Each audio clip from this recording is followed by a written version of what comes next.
Good morning, my name is Dave Robertson, Planning Ops with Team 8, and today is Monday, August 9th, and this is the operational briefing for today. Start off up north again, the Smith Fire.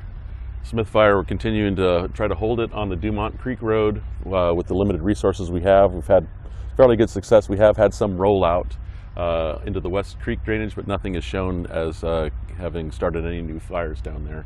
We're looking at a box plan to try to capture that when we do have the resources available to go up after it, and we're finding some good opportunities in there to hopefully be successful. But we'll see how we get through this next couple of days with the weather.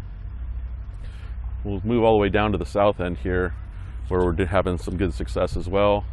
Down in Tango, Little Applegate, we've got some check line to keep it out of this west drainage, down here, or east drainage, excuse me, and we're doing pretty well with that. The helicopter and the hotshot crew have been fairly successful at keeping that checked up and not allowing the spread to go any farther to the east to cause us any more problems, and they are mopping up the other three sides of the fire.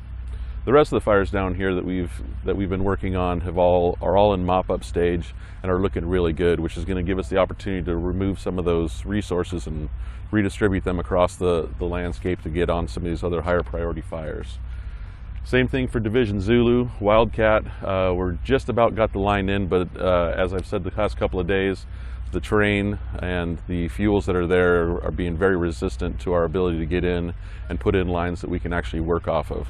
But with that being said, the other side of the fire, we are mopping that in and feel real good about the way we're holding that. And then the other small fires, the same thing. They're being mopped up, trying to get them to a stage where we can kind of walk away from them and just patrol them so we can move those resources out to the other fires. Moving over to Division Whiskey, the Section 30 or Railroad fire is looking really good. We've got that mopped in about 50 feet all the way around. We're trying to push to see if we can get to 100 to 150 to really lock that fire down and give us something that we can just patrol and monitor. And of course that goes with some of the other smaller fires. They're in patrol status, and we're working on being able to call those out. I guess I'll bounce back up to Division Charlie. The Mule fire, we did have some movement on both sides where it's escaped the lines that we have up close. But the contingency line that we have, the bigger box around it, is still in place. It's still in good shape, and we feel like we're really making some headway in the Mule fire, which is the same thing. We'd like to free up some resources and move them to the other fires that we're having the big problems. So we'll move down into here, the Big Hamlin, the 446, and the 495. These are the fires that are on both sides of Beaver Creek proper. With Hamlin and 446, this map doesn't do it very good justice, but they have come to a place where they are so much closer together that we believe that they are going to come together, which is not going to cause us any more issues as far as trying to put people in and try to keep them separate.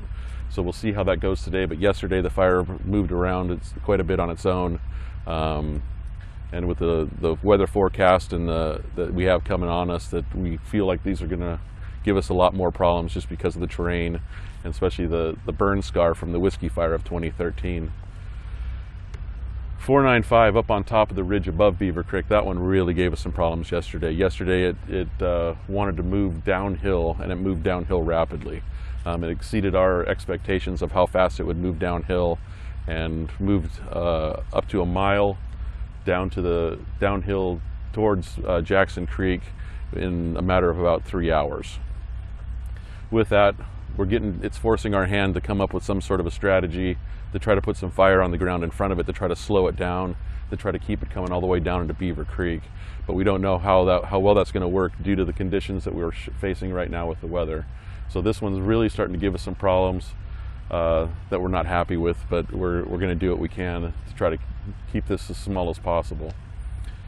Other than that, the biggest thing we have in front of us is the weather that's coming. The weather that's coming is going to be really, really difficult to work in. Temperatures over 100 degrees, relative humidities down into the teens and below, which are going to make the fire environment extremely hard to work in.